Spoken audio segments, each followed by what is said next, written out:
Hello friends, कैसे हैं आप सब। मैं शिवानी आपका आपके चैनल टीचिंग मैनिया में स्वागत करती हूं। जैसे कि हम बीएड सेकेंड ईयर का पेपर 3 कर रहे थे प्रिपेयर। पहले 4 लेक्चर हो चुके हैं, ये 5th लेक्चर है, जिसके अंदर जो यूनिट 1 है वो कंप्लीट हो जाएगी ज़्यादा हद तक, क्योंकि यूनिट 1 से 2 क्वेश्चन आते हैं। तो मैं ऐसा होप रखती हूँ कि ये 5 लेक्चर्स में से 2 क्वेश्चन जो हैं, 2 क्वेश्चन में से जो एक क्वेश्चन करना होता है उसमें से आप एक कर ही लेंगे अगर ये 5 लेक्चर्स देखेंगे तो इससे पहले वाले जो लेक्चर्स हैं वो मैं डिस्क्रिप्शन बॉक्स में डाल दूंगी। अगर आपने नहीं देखे हैं तो प्लीज़ जाके उनको भी देख लें। हम पढ़ेंगे सामाजिक दृष्टि से विशिष्ट जो बालक होते हैं उनको कैसे वर्गीकरण किया गया है, कितने भागों में उनको बांटा गया है या कितने प्रकार बताए गए हैं। सामाजिक दृष्टि से विशिष्ट बालक यानी सोशली इम्पेयर्ड चिल्ड्रन, इस श्रेणी में मुख्यतः 2 प्रकार के बालक होते हैं। इसमें आपको ज़्यादा पढ़ना भी नहीं पड़ेगा क्योंकि 2 ही प्रकार हैं, एक बाल अपराधी और दूसरा है समस्यात्मक बालक, जो कि प्रॉब्लमेटिक चाइल्ड बोलते हैं। इसका मैंने फर्स्ट लेक्चर में आपको बताया था, जब मैं आपको दृष्टिबाधित बता रही थी तो मैंने आपको बताया था कि प्रॉब्लमेटिकल चाइल्ड कौन से होते हैं, और जुवेनाइल डेलिकेंट भी बताया था। उसी प्रकार से सामाजिक दृष्टि से विशिष्ट बालक का वर्गीकरण अगर आ जाए कि संक्षेप में कीजिए, या फिर आ जाए कि सामाजिक दृष्टि से विशिष्ट बालकों को कितने प्रकार होते हैं या कितने प्रकार से बांटा गया है, कितने प्रकार हैं, संक्षेप में बताएं, तो आप ये लिख सकते हैं। ज़्यादातर ये मैंने प्रीवियस ईयर क्वेश्चन पेपर में देखा है कि शॉर्ट नोट में आ जाता है बाल अपराधी, और उसमें लिखना होता है कि सामाजिक दृष्टि से विशिष्ट बालक बाल अपराधी कैसे हैं। ठीक है, तो आज हम इस चैप्टर में, इस लेक्चर 5 में हम यही पढ़ेंगे, सामाजिक दृष्टि से विशिष्ट बालक। यदि आपने अभी तक मेरे चैनल को सब्सक्राइब नहीं किया है तो सब्सक्राइब कर लें, आने दिए गए बेल आइकन को प्रेस कीजिए जिससे आने वाली सभी वीडियोस की नोटिफिकेशन आपको मिल सके।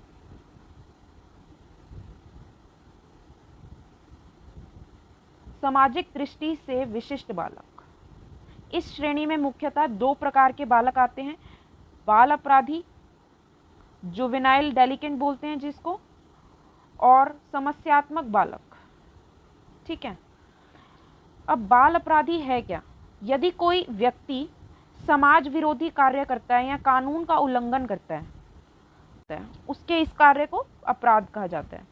यदि इसी प्रकार का कार्य कोई बालक करता है तो उसे बाल अपराधी कहते हैं। ठीक है, आपको समझ आ गया बाल अपराधी किसे कहते हैं। यदि कोई व्यक्ति समाज विरोधी कार्य करता है या कानून का उल्लंघन करता है तो उसके इस कार्य को अपराध कहा जाता है। यदि इसी प्रकार का कोई कार्य बालक करता है तो उसे बाल अपराधी कहा जाता है। कानून की दृष्टि में भारत में बाल अपराधी 8 से 18 वर्ष की आयु वाला बालक होता है।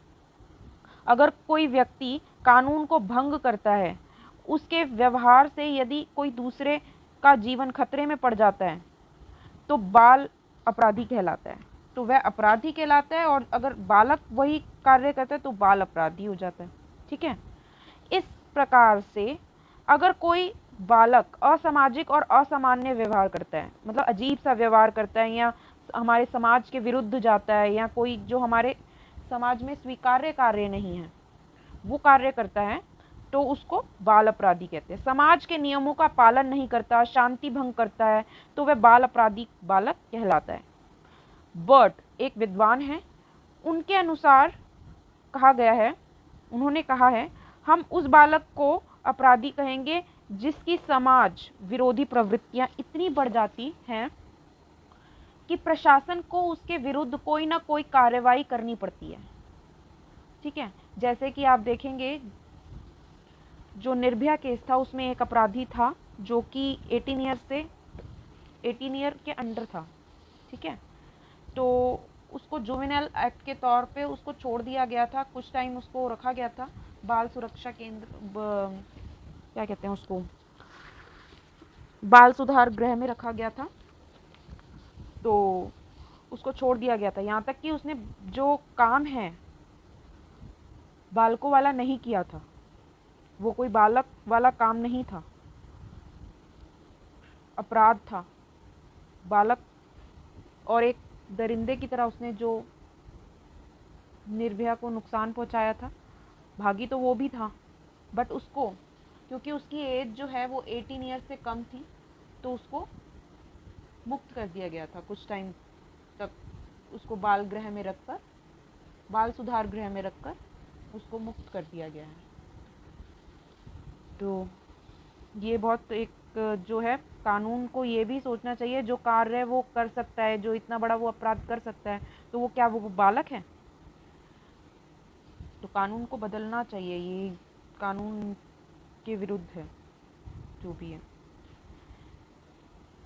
इस परिणाम से वह स्पष्ट है कि बाल अपराधी वह है जो समाज विरोधी कार्य करता है और चोरी करता है, लड़ाई झगड़ा करता है। इन कार्यों को करने के लिए प्रशासन उस बालक के विरुद्ध कार्रवाई करता है और उसे सजा देता है, ताकि उसे सुधार करके मुख्य धारा को लाया जा सके। ठीक है, अब सेकंड है समस्यात्मक बालक, यानी प्रॉब्लमेटिक चाइल्ड। प्रॉब्लमेटिक चाइल्ड क्या है? समस्या पैदा करने वाले बालक हर विद्यालय व कक्षा में पाए जाते हैं। जो स्कूल में पढ़ाती हैं टीचर्स, उनको तो अच्छे से पता होगा कि समस्या पैदा करने वाले बालक आजकल हर प्राइवेट, गवर्नमेंट, कोई भी स्कूल ले लो, होते ही होते हैं। इवन मैं कह सकती हूँ कि 70% जो स्टूडेंट है वो प्रॉब्लमेटिक चाइल्ड होते हैं, समस्या पैदा करते हैं। इन बालकों का मुख्य कार्य अध्यापकों, छात्रों व दूसरे को परेशान करना है।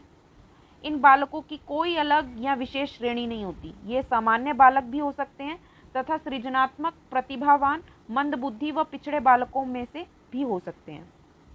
ठीक है, समस्या का संबंध इनकी शिक्षा से कम बल्कि इनके व्यवहार से होता है।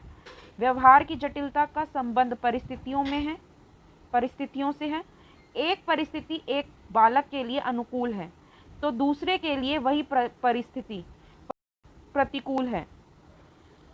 अतः इसलिए यह आवश्यक नहीं कि समस्यात्मक बालक प्रतिभावान या सृजनात्मक अथवा पिछड़ा या मंदबुद्धि है। समस्यात्मक बालक व बाल अपराधी बालक में अंतर होता है, दोनों में काफ़ी डिफरेंस है। जैसे बाल अपराधी असामाजिक कार्य करता है, लेकिन समस्यात्मक बालक असामाजिक कार्य नहीं करता, वह केवल दूसरों के लिए समस्या पैदा करता है। समस्यात्मक बालक अपने व्यवहार के कारण दुखी रहता है, इसलिए वह असामाजिक नहीं है। बाल अपराधी समस्यात्मक हो सकता है, लेकिन समस्यात्मक बालक बाल अपराधी नहीं हो सकता। इन बालकों को जटिल बालक भी कहा जाता है। वैलेंटाइन के अनुसार, वैलेंटाइन एक विद्वान है, उनके अनुसार जटिल बालक वह बालक है जिसके व्यवहार या व्यक्तित्व में किसी प्रकार की अधिक असमानताएं पाई जाती हैं। इसलिए हम यह कह सकते हैं कि जिन बालकों के व्यवहार में असमानता पाई जाती है वे बालक जटिल या फिर कह सकते हैं समस्यात्मक बालक कहलाते हैं। वैसे तो प्रत्येक बालक असामान्य व्यवहार करता है, परंतु यदि यह शीघ्र ही अपने कार्य को सुधार कर लेता है या अपने बिहेवियर में सुधार कर लेता है तो उसे हम समस्यात्मक बालक नहीं कहते। ठीक है, ये होता है समाज की दृष्टि से विशिष्ट बालक। इससे हमें पता चलता है जो बाल अपराधी है, कानून की नज़र में यदि कोई कार्य अस्वीकार्य है और वो कार्य जो है बालक करता है तो उसे बाल अपराधी कहते हैं। साफ सीधी डेफिनेशन है इसकी। यदि कोई कार्य कानून के तौर पर या समाज में अस्वीकार्य है या अपराध है, जैसे चोरी करना, लड़ाई झगड़ा करना, जिसके प्रति प्रशासन उस बालक के विरुद्ध कार्रवाई करता है, अगर वो कार्य बालक करता है तो उसे बाल अपराधी कहते हैं। समस्यात्मक क्या होता है? समस्यात्मक बालक वो होता है जो दूसरों के लिए जो है प्रॉब्लम्स करता है, क्रिएट। ठीक है, जो दूसरों के लिए प्रॉब्लम्स क्रिएट करता है, जैसे अध्यापक को पढ़ाने नहीं देता, बीच बीच में डिस्टर्ब करता है और कई आजकल बच्चे हैं जो क्वेश्चंस पूछते हैं बेमतलब के, जो इससे टॉपिक से रिलेट नहीं होता, या फिर आजकल एक और डबल मीनिंग निकालना बहुत आजकल ये बच्चों में देखा जाता है। मैं भी स्कूल में पढ़ाती थी, उसमें भी बच्चे जो हैं ज़्यादातर डबल मीनिंग निकालते हैं बातों को। बच्चों में ये जो बिहेवियर है वो ज़्यादातर पाया जाता है आजकल। ठीक है, दूसरे बच्चों को काम ना करने देना, बातों में लगा देना, जो पढ़ रहा है उसको भी पढ़ने नहीं देना, कभी कॉपी छीनना, कभी उसकी पेंसिल गायब कर देना, रबड़ गायब कर देना, फिर बार बार शिकायत लगाते हैं बच्चे, तो वो पढ़ाने नहीं देते, एक डिस्टर्बेंस क्रिएट करते हैं क्लास में। तो वो होता है प्रॉब्लमेटिक चाइल्ड। खुद तो परेशान है, खुद मन नहीं है, अपनी समस्या है कि खुद मन नहीं है, उस कार्य में मन नहीं लग रहा है, और दूसरों को भी प्रॉब्लम क्रिएट करते हैं। ठीक है, आई होप आपको ये वीडियो जो है बहुत यूज़फुल लगा होगा। ये 16 नंबर का क्वेश्चन आ जाएगा, या फिर शॉर्ट नोट में बाल अपराधी और समस्यात्मक बालक के तौर पर एक क्वेश्चन आ जाएगा, जो कि 4 नंबर का होगा। हर यूनिट से 4 नंबर का एक शॉर्ट नोट आता है, तो इसमें से भी आ सकता है। जैसे बाल अपराधी पिछले प्रीवियस क्वेश्चन पेपर में आया हुआ है 4 नंबर का, तो आप लिख सकते हैं। अगर आपने पढ़ा हो तो ये, या वीडियो देखी हो आपने, तो आप ये लिख सकते हैं बाल अपराधी का। एटलीस्ट खाली तो नहीं छोड़ के आएंगे, कुछ तो लिखेंगी। आई होप कि आपको ये वीडियो जो है बहुत यूज़फुल लगी होगी। Thanks for watching. Please comment कर दीजिएगा, शेयर कर दीजिएगा अपने फ्रेंड्स को, और लाइक ज़रूर करिएगा। मेरे चैनल को सब्सक्राइब करो, और साथ में दिए गए बेल आइकन को प्रेस करिए, जिससे आने वाली सभी नोटिफिकेशन आपको मिल सकें।